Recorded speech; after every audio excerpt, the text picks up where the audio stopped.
Today I'm going to be talking to you about a topic that is a bit subjective, and there's a lot of people that have a lot of different opinions on this, but I just wanted to share with you my personal philosophy. Let's talk about disc selection. When I first started playing disc golf, there were under 300 molds to choose from, and there were only a few disc golf companies that were even accessible for me to buy. Now, there are over 1,700 molds and over 100 manufacturers of disc, and it can be very daunting to know which ones to choose, whether it's building the bag or which to throw on the disc golf course. So let's talk about both of those.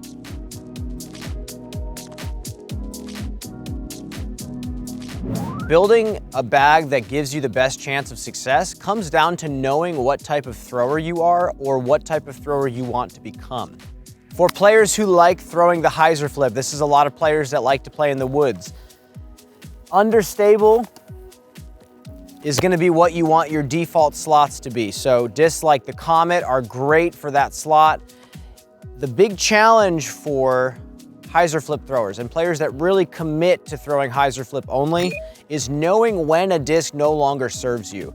If you feel like you have to start really tilting that hyzer release out of your hand to get it to fly stable, or even sometimes subconsciously popping the nose up to get that disc to continue flying stable, it should probably either come out of your bag or it should be used as just a trick shot disc to get out of rough scrambling situations. Ideally for a hyzer flip thrower, if you watch some of the best ones on the Disc Golf Pro Tour, they're not throwing super steep.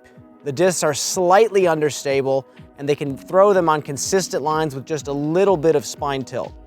If you're the type of player who really likes to just throw flat out of the hand, or even if you're the type of player who likes to throw a little turn and throw flex shots, understable discs are a little bit tougher for you and might be used for different niche situations, but you'll want to search for discs that, in my opinion, are stubborn in nature. And what I mean by stubborn is it's an overstable disc, but it's only slightly overstable, so you can throw it flat, maybe a little anhyzer, and let it snap to flat, holding that line almost the entire flight before it late fades. So a disc that's really good for that in the Discraft lineup is the Onyx. There's a disc like this in almost every company, but for the Onyx, you can throw it hard, but it's not overwhelmingly overstable to where it crashes out of the flight right away. I see a lot of players that like flex shots throwing way too overstable of equipment, and it forces them to throw way harder than they have to, and their lines are a little bit less consistent. So be really specific about the type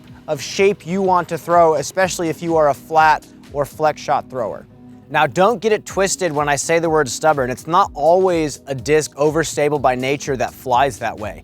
Sometimes you can go to a really straight mid-range and find one that really flies that stubborn line and really holds straight for the entire flight. And actually a good example in the Discraft lineup is the Buzz. A lot of newer Buzzes especially are very stubborn by nature. They're not going to flip really hard when you throw them. They're not going to turn really hard or fade really hard when you throw them. If you throw it hard and flat or hard with a little anhyzer, it's going to hold that line the entire way.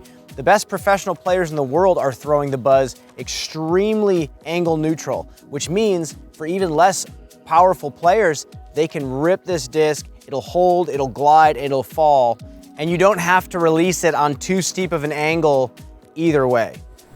For both of those styles of throw, even if you're the type of player who throws both of them quite frequently, you don't necessarily want your bread and butter discs to be too severe on the understable or overstable side. You want stuff that's either slightly understable or slightly overstable, and then build your bag around that with maybe slightly more overstable discs, slightly more understable discs for niche situations. So now I want to dive into something that has been talked about in the disc golf world for a very long time, and especially with more manufacturers and disc molds than ever, I think it's very important to talk about again. The philosophy behind having a bunch of different molds in your bag that all do maybe one or two jobs each versus having only a few different molds in your bag and backups for each of those molds with different stages of wear. I personally am in the camp of both, and I'll explain why in just a bit. So first, I want to explain why a lot of players seem to have a lot of different discs in their bag. I think early on when you're an amateur player, you're experimenting. You're trying to find what discs fly the right line for you. You're trying to figure out what lines even make sense to you and what type of thrower you are. So they try out a bunch of different molds, they pack their bag with a bunch of different companies, but because of that, a lot of times they don't narrow their bag down to their favorites when they go play a tournament. They leave all those different types of molds in their bag, and it causes this chooser's paradox where when they're faced with a certain situation, even a very simple one, they don't fully know what disc to choose. Nothing is on speed dial for them yet. So they'll a lot of times pick the wrong disc, not feel confident in the shot, and their consistency will falter because of it. For some reason with mid-ranges, I see it a lot. A player will have 4 or 5 different mid-ranges from 5 different companies that all do pretty much the same thing. And that right there is one thing that I'm very firm on not doing. In the field, do whatever you want, have tryouts for your different slots, but then when you play a tournament, pick your favorite at the time, get rid of everything else. It'll make you so much more confident on the disc golf course because it kind of forces you to. On the other side, a lot of the best players in history have said that they like having just a few molds in their bag and backups for each of those molds. And I personally agree with this by default. I think it's good to marry a mold, so to speak, something evergreen that will span with you the rest of your life, and have that consistent grip and confidence from it. With mid-ranges, if you have one workhorse mid-range and 3 different backups for it, you can fine-tune the different types of shapes that you throw without compromising the hand feel, which to me is extremely important when trying to shape a shot at the highest level. With that said, the reason I'm in the camp of both is these days a lot of players are throwing backhand and forehand very equally, way more than ever before. And I've met enough touring professional players that do that who now just have some molds for forehand exclusively and just have some molds for backhand exclusively. And for that, I'm totally okay with having a bunch of molds in your bag. I personally do this as well, and a great example is my approach discs. So a lot of people know the Zone from Discraft. It's one of the flagship approach discs in the entire disc market, and I only throw this for forehand. And I just started doing this a few years ago, but I started throwing backhands with the Ringer GT rather than the Zone doing both forehand and backhand. Why is that? For me, I can get the Ringer to fly a mirrored line with the backhand that I can throw with a Zone on a forehand. Because the forehand has a different spin and speed ratio than the backhand, I can't get the exact same lines throwing the same disc on both. So that's why now I have a different approach disc for backhands than I do for forehands. And I truly love what I'm able to do now throwing both shots. So for that, I think it's totally okay to have a lot of different molds in your bag, but make sure you know exactly what that mold's going to do and make sure it doesn't cause that chooser's paradox that I was talking about. For those of you who are wanting to build a bag from scratch or are just getting into the game, let's build a basic 6-disc bag. Now, before I do that and give you my recommendations that I would like to throw, what might fly straight for me might not fly straight for you. Everyone throws the disc differently, so pay attention more to the slots than the molds themselves and fill those slots with discs that work for you. So first, the most important thing that you can put in your bag is a nice neutral flying putter that can hold whatever line you want to throw it on. And for me, that's the Banger GT. That's what I choose. That's what I've putted with for a very long time. Next, I personally think it's difficult to play a disc golf round without an overstable approach disc that can handle wind, that can handle the torque of a sidearm. And for me, that's a Zone. That is a staple in my bag, and that's gonna make the bag as a slot. Next, let's take a look at mid-ranges. 2 slots of mid that I'd recommend. One, a workable mid-range. And what I mean by that is something that you can slowly flip up to flat or something that you can get to turn over that doesn't require you to force it over on that line. So for me, that disc is a Comet. And that disc for me is one of those evergreen molds that I'll have in my bag for the rest of my life. And I know that it will be for a lot of you out there as well. Next, you want a workhorse mid-range. What I mean by that is something that is neutral flying, something that you can throw hard, that isn't overwhelmingly understable or overstable. And for me, that is the Buzz. This is a classic in the Discraft lineup. And this is something that amateur players all the way up to the best professionals in the world throw. And it's something that I'd recommend you having in your bag. Next, we'll jump up to drivers, the last two in the 6-disc bag. So first, I recommend a straight, slightly workable fairway driver, something that you can throw straight, little bit of hyzer flip, maybe a little bit of flex. For me, that is a passion.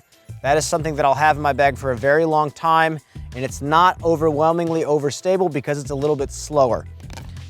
But next, since we are gonna face wind, we are gonna need distance, and we do maybe need to throw a sidearm or two, I choose an overstable distance driver. And for those of you with slower arm speeds, maybe that's an overstable fairway driver or a neutral fairway driver, but for me, that is a force. I'm gonna throw that backhand, forehand. It's not gonna fly very straight for very long, but it's gonna fade in whatever direction I want it to and fight the wind really well. So these 6 discs, if you find the disc that fit that slot for you, can take you a very long way as you begin building your bag out from there. And a lot of times, if you find the 6 molds that work best for you, buying just a couple backups for each might take you farther than you think.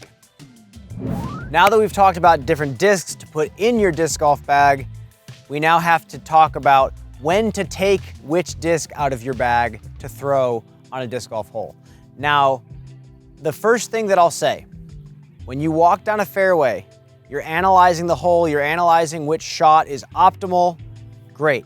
Once you know that, you then have to analyze how confident you are in throwing that optimal shot on the hole. If you are not confident throwing that shot, don't throw it. Confidence comes first before anything in regards to how the hole is supposed to be thrown. There's so much talk in the amateur world about throwing the perfect disc for the perfect hole. A lot of times this happens on short approaches or short par 3s, where if somebody throws a super fast overstable disc on a really short hole, they either get ridiculed or told that they shouldn't be doing that. I am here to tell you that if you can get from point A to point B on the disc golf course, I don't care what disc you use. If you are very confident in throwing something in your bag, it does not matter what the hole calls for or what the shot calls for. Confidence comes first. And if you watch some professional players, they lean on their bread and butter disc as much as they possibly can, and they don't care what their card mates have to say. With that said, there does come a time when a disc golf hole does need to be thrown a very specific way. A lot of times this has to do with the way the green is shaped, where the OB is positioned, and just the slope or angle of the hole itself. In these types of scenarios, you then maybe have to pay a little bit more attention to how the hole is supposed to be thrown and do something that more closely matches that. But, like I said before, confidence always comes first. If you can throw the same disc on every shot on a disc golf course, that only can serve you in a positive way. But we know that disc golf is all about variety, and course designers try to not let you do that. So, lean on that bread and butter disc as much as you possibly can, but also know its limitations and know when the percentages of bad luck are high if you happen to throw that shot in a specific situation. All right, so a quick recap. When building a disc golf bag, try not to rely too much on extremely overstable or extremely understable discs. Try to build your bag around stuff that is a little bit more subtle in regards to under or overstability. Also, try to move towards having fewer molds in your bag and grabbing backups for those molds. With that said, you can have a couple discs that are good for forehand only and a couple discs that are good for backhand only. When you're on the course making decisions, make sure you trust your bread and butter shot first over any type of hole design that's begging you to do something else. Confidence comes before anything. So never hesitate to throw your bread and butter disc in any circumstance when you feel there's any doubt. For even more content and information, make sure to watch this same episode on the Disc Golf Network.